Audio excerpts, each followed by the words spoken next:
नमस्कार दोस्तों, शुभ प्रभात। आज के इस सुंदर सफ़र में मैं आपको दिखाने जा रहा हूँ नचिकेता ताल, उत्तरकाशी, उत्तराखंड। हमारे सुंदर सफ़र की शुरुआत होती है उत्तरकाशी से चौरंगी होते हुए नचिकेता ताल, जो कि उत्तराखंड के गढ़वाल मंडल में। झीलों की कोई कमी नहीं है। यहाँ उच्च हिमालयी क्षेत्रों में कई ऐसी झीलें हैं जो पर्यटकों को अपनी ओर आकर्षित करती हैं। ऐसे ही सुंदर सफ़र के लिए हम चल पड़ते हैं उत्तरकाशी से नचिकेता की ओर। हाँ, यदि आप मेरे इस चैनल पर नए हों तो मेरे इस चैनल को सब्सक्राइब करना ना भूलें। लाइक, शेयर और कमेंट्स भी करें, जिससे कि मैं आपको इससे भी खूबसूरत स्थानों में लेकर जाऊं और खूबसूरत स्थानों को आपके पास अपने YouTube चैनल के माध्यम से आपको बता सकूं। जी हाँ, उत्तराखंड में झीलों की कोई कमी नहीं है और ऐसे ही एक झीलों में खूबसूरत पर्यटन स्थल व आध्यात्मिक जगह है नचिकेता ताल, जो बांज, बुरांस और देवदार के जंगलों के बीच 2453 मीटर की ऊंचाई पर स्थित नचिकेता ताल अपने आप में एक अद्भुत है। यहाँ पर हर साल बड़ी संख्या में पर्यटक पहुँचते हैं। खास तौर पर सर्दियों के दौरान यहाँ बर्फबारी होने से और भी अधिक मनमोहक दृश्य नजर आते हैं। उत्तरकाशी जनपद के चौरंगी खाल से महज 3 से 4 किमी की दूरी पर स्थित नचिकेता ताल पैदल चढ़ाई के बाद पहुंचा जा सकता है। यहाँ तालाब अर्थात ताल में आसपास के क्षेत्र का प्रतिबिंब ऐसा लगता है मानो किसी ने आईना रख दिया है। यहाँ के लिए सुंदर परिदृश्यों से होकर गुजर कर जाना पड़ता है। यहाँ की खूबसूरती देखने को ही बनती है और ऐसी खूबसूरती में हम अपना सफ़र पूरा कर रहे हैं और निरंतर आगे बढ़ रहे हैं। और मेरे इस सुंदर सफ़र के साथियों में जो मेरा भरपूर सहयोग कर रहे हैं, ऐसे साथियों को जिनसे मैं आपका परिचय कराना चाहता हूं, ये साथी हैं डॉक्टर अभिषेक शर्मा जी और दूसरे साथी हैं त्रिलोक पवार जी। इन्हीं साथियों के साथ हम अपना सुंदर सफ़र आगे पूरा करते हैं।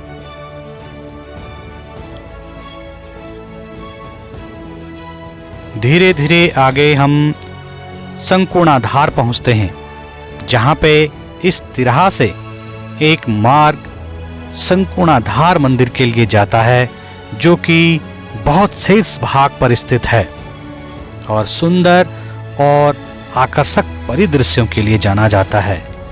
यहीं से होकर हमारा सफ़र आगे की ओर निरंतरता बनाए हुए है और जैसे जैसे हम आगे बढ़ते हैं, नज़ारे और भी खूबसूरत होते जाते हैं।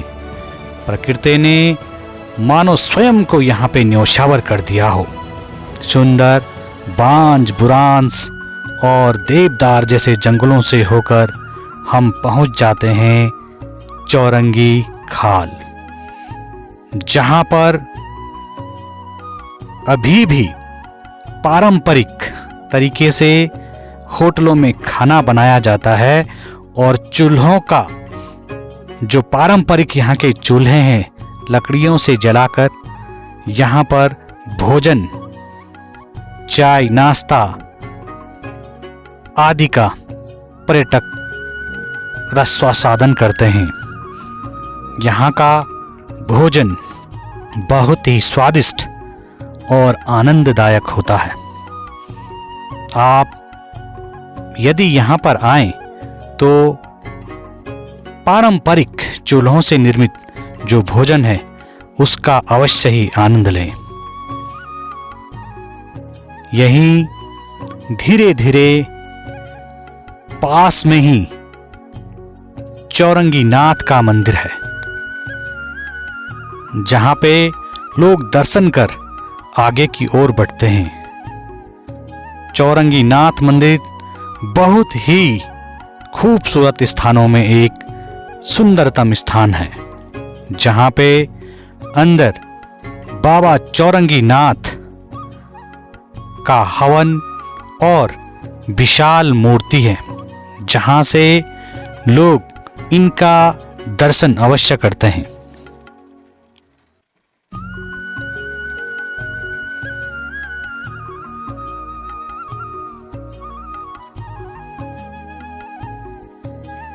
यह चौरंगी खाल सुंदर प्राकृतिक दृश्यों में बसा हुआ एक सुंदरतम स्थानों में एक है, और यहीं से अब पैदल दूरी प्रारंभ होती है नचिकेता ताल के लिए, और हमने भी अपनी पैदल दूरी यहीं से प्रारंभ कर दी है, और धीरे धीरे छोटे छोटे कदमों से होकर हम इस दूरी को तय कर रहे हैं। महज चौरंगी खाल से नचिकेता ताल की जो दूरी है वो 3 से 4 किलोमीटर की पैदल दूरी है, और इस सफर में मेरे साथ डॉक्टर अभिषेक शर्मा भी पैदल दूरी तय कर रहे हैं, और हम यूं ही अपने सफर को आगे आनंदमय वातावरण में चलते हुए धीरे धीरे आगे की ओर बढ़ते हैं। इस क्षेत्र को लेकर कई मान्यताएं भी हैं। नाग देवता को समर्पित नचिकेता ताल जितना पर्यटकों को अपनी ओर आकर्षित करता है, उतना ही इष्ट देवों और नाग देव में आस्था रखने वाले का भी यह आध्यात्मिक केंद्र है। यहाँ नाग देवता का पौराणिक मंदिर है। नाग पंचमी के दौरान यहाँ भव्य अनुष्ठान का भी आयोजन किया जाता है। यहाँ संत शिरोमणि कृष्णादास सीताराम महाराज जी अपने ध्यान में लीन रहकर वर्ष भर अपनी तपस्या करते हैं। मान्यताओं के अनुसार ताल में स्नान करने आते हैं देवी देवता। यह कहानी एक रहस्यमयी कहानी है। जो पर्यटक यहाँ रात्रि को विश्राम करते हैं, उन्हें यहाँ रात्रि में आसपास घंटियों और विशेष प्रकार के आवाज़ों का आभास होता है।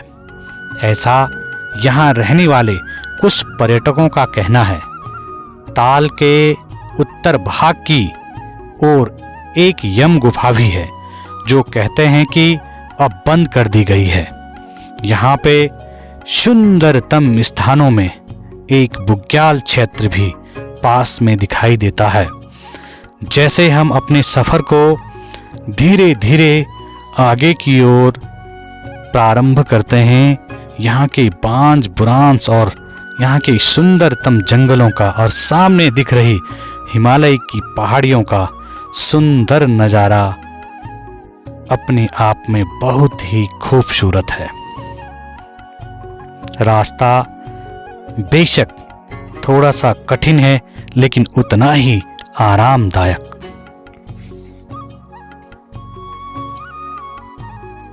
दोस्तों, जिस दिन हमने यह दूरी प्रारंभ की उस दिन 25 दिसंबर अर्थात क्रिसमस डे का दिन था, और उसी रात्रि में 1-2 दिन पहले वहां पे बर्फबारी हुई थी, लेकिन अधिक बारिश होने के कारण यह बर्फ पिघल गई। फिर भी बर्फ का कुछ हिस्सा हमें देखने को मिला और रास्ते में सैलानी इसका बहुत आनंद ले रहे थे। ऐसे ही सफर की निरंतरता अपने में खूबसूरतियों को बटोर रही थी। उत्सुकता उतनी ही थी जितना ही वहाँ का खूबसूरत नज़ारा हमें देखने को मिल रहा था, और हम निरंतर अपनी सफ़र की ओर आगे बढ़ते ही जा रहे थे। सैलानियों की बहुत बड़ी भीड़ और वहां पे पहुंचने की उतनी ही उत्कंठा सभी सैलानियों में जगी हुई थी। आनंददायक और सफर जो आरामदायक है वह नचिकेता ताल पहुंचकर सभी को आनंदित कर देने वाला था। हमने भी यहाँ की बर्फ का कुछ लुत्फ उठाया और इस मौसम की पहली बर्फबारी का आनंद लिया। बहुत ही खूबसूरत और मन को मोहने वाला दृश्य।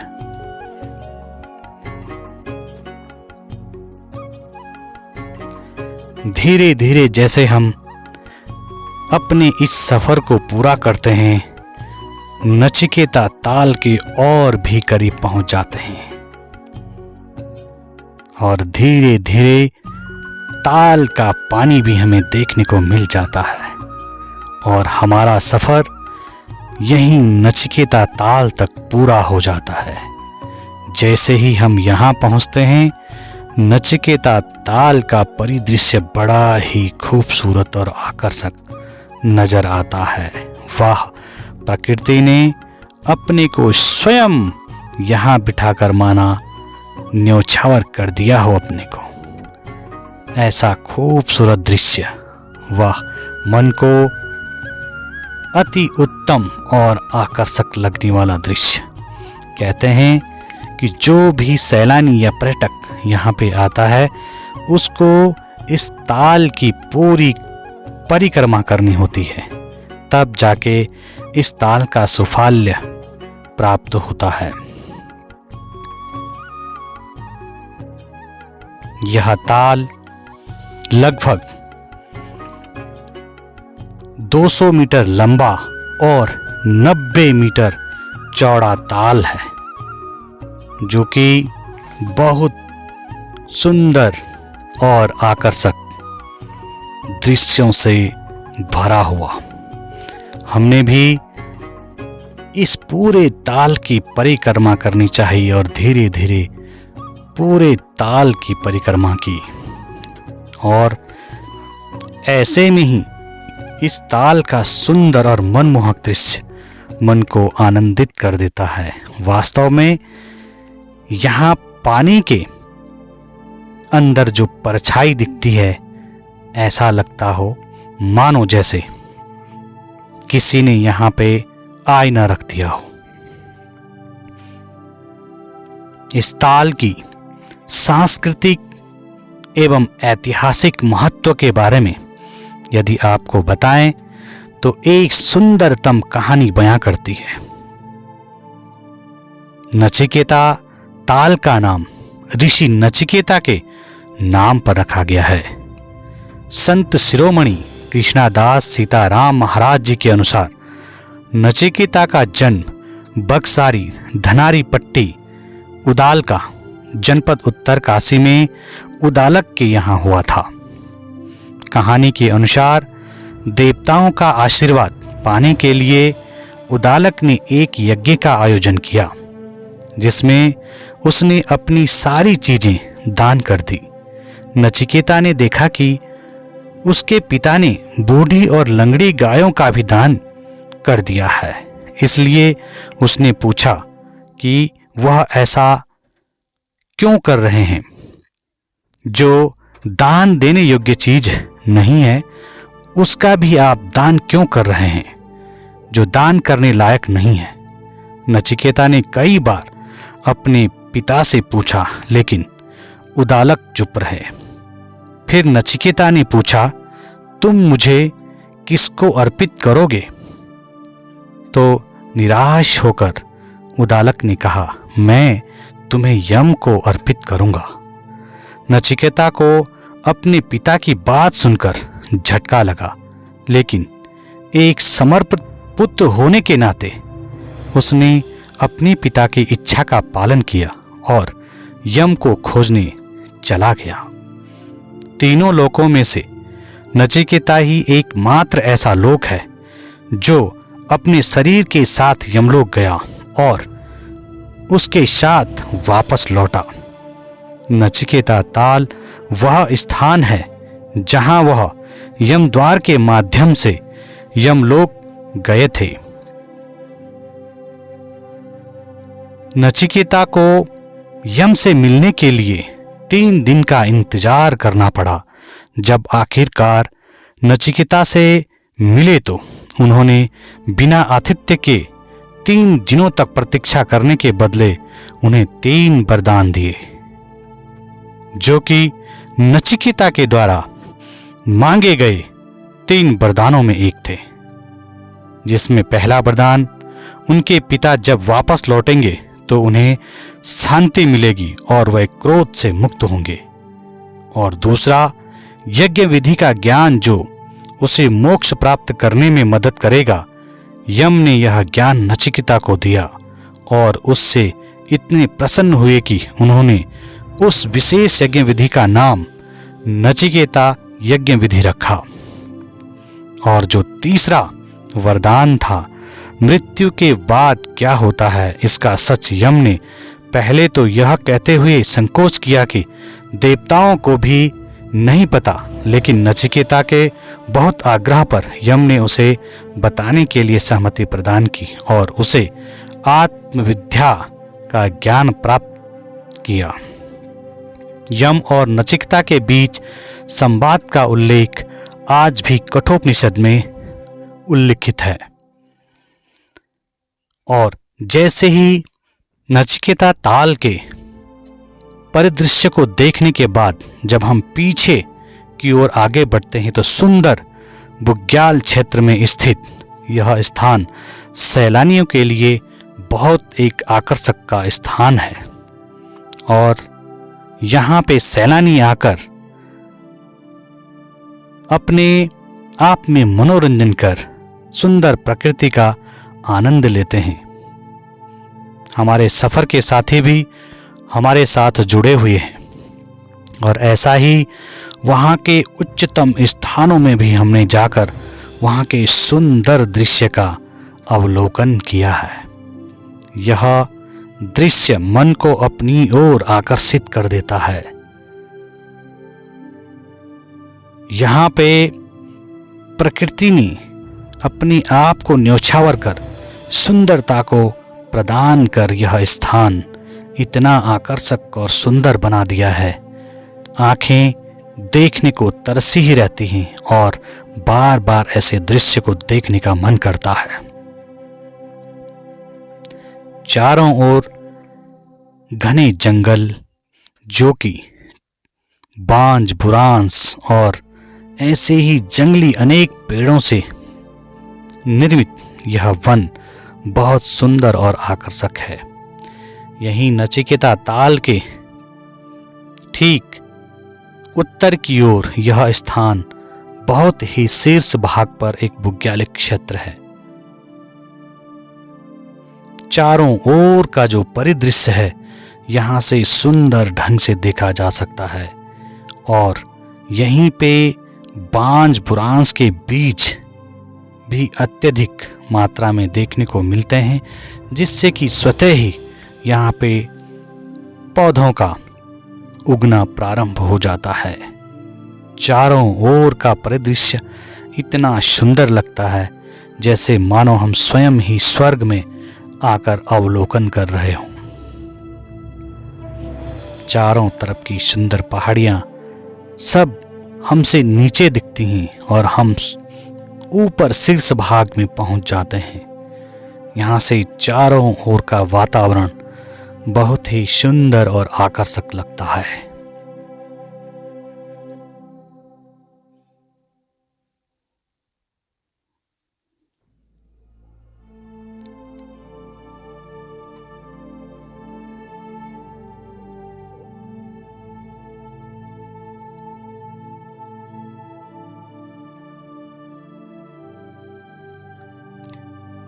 इस स्थान में पहुंचकर और यहाँ पर कुछ फोटोग्राफी कर ताकि हमारी स्मृतियों में ये जगह बनी हुई रहे, चारों तरफ अवलोकन करके हमने इस स्थान का भी भरपूर मात्रा में आनंद लिया।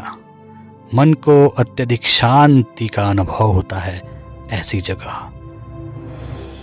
इसीलिए तो नचिकेता ऋषि ने यह सुंदरतम स्थान अपने आध्यात्म के लिए चुना और धीरे धीरे हम जंगलों का सुंदर और परिदृश्य देखकर आगे बढ़ते हैं।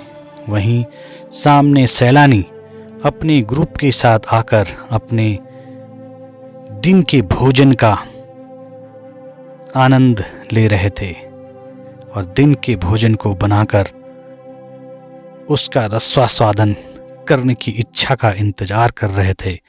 वहीं पास में ताल के उत्तरी छोर में स्थित यम गुफा, जहां पर इन्होंने अपने आध्यात्म का ज्ञान प्राप्त किया और कहा गया है कि यह गुफा अब बंद कर दी गई है। यही वो यमलोक की गुफा है, यम गुफा, जो कि बहुत डरावनी और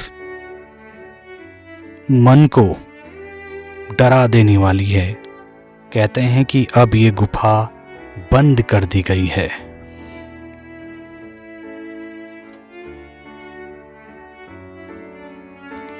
यहीं पास में सैलानी अपने दिन के भोजन को बना रहे थे और कुछ सैलानी यहाँ क्रिसमस डे का आनंद ले रहे थे, जिससे कि वह अपने ग्रुप के साथ वहाँ पे डांस और लोक नृत्य कर रहे थे।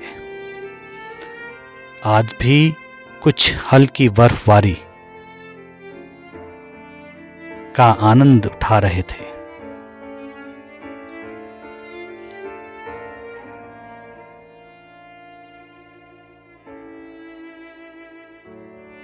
निश्चित है कि यहाँ पर सैलानी अपने को शांति और आनंद का अनुभव प्राप्त कर रहे होंगे, क्योंकि यहाँ पे शांतिपूर्ण वातावरण मन को आनंदित कर देता है। यह स्थान सुंदर फोटोग्राफी और वीडियोग्राफी के लिए बहुत ही सुंदरतम स्थानों में एक स्थान है। हमने भी यहाँ पे अपनी ग्रुप फोटो लेकर धीरे धीरे अपने सफर को आगे की ओर जारी रखा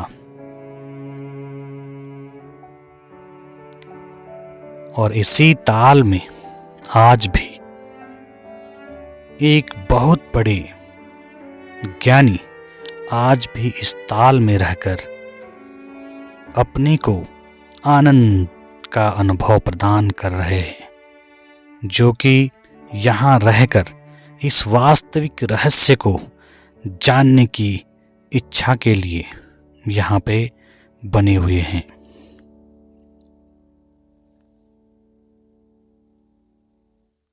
पास में ही चलायमान होटल, ये कुछ समय के लिए यहाँ पे हमारे लिए या पर्यटकों के लिए चाय, पकोड़े और मैगी आदि पर्यटकों एवं सैलानियों के लिए बनाते हैं। ताल का परिदृश्य और यहाँ पे आए हुए पर्यटकों के लिए एक आनंदमय वातावरण को प्रदर्शित करता है।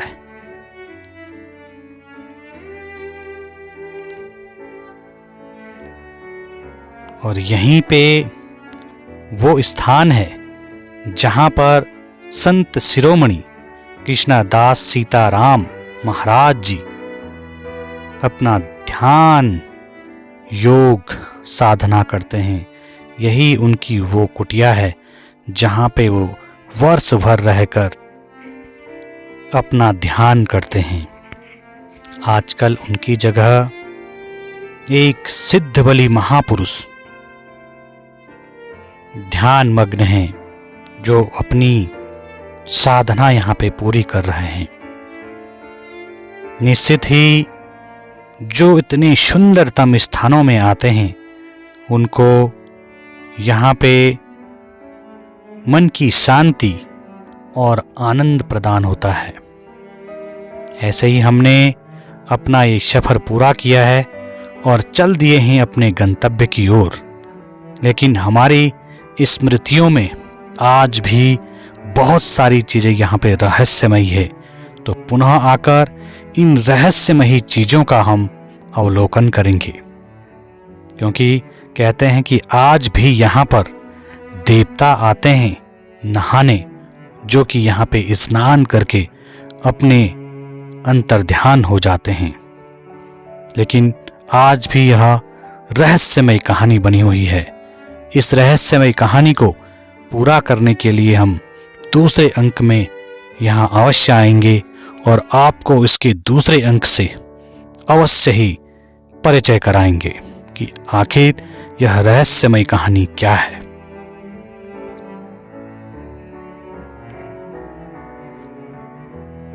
धीरे धीरे हम अपनी वापसी के लिए चल दिए और पहुंच जाते हैं हम चौरंगी खाल। तो दोस्तों, जो मेरे इस चैनल पर नए हैं, मेरे इस चैनल को सब्सक्राइब, शेयर, लाइक और कमेंट्स करना ना भूलें। तो इसी तरह से आपको लिए चलेंगे हम सुंदर से सुंदर जगहों पर, जहां पे आपको एक नया परिचय, नया आगमन, नया एरिया और नई आसपास की प्रकृति से परिचय कराया जाएगा, जिससे आप अपने मन को आनंदित और प्रफुल्लित करना नहीं भूलेंगे। तो यूं ही हम आज के इस सफ़र को यहीं पे समाप्त करते हैं। तब तक के लिए मेरा आपको प्यार भरा नमस्कार। जय चौरंगीनाथ।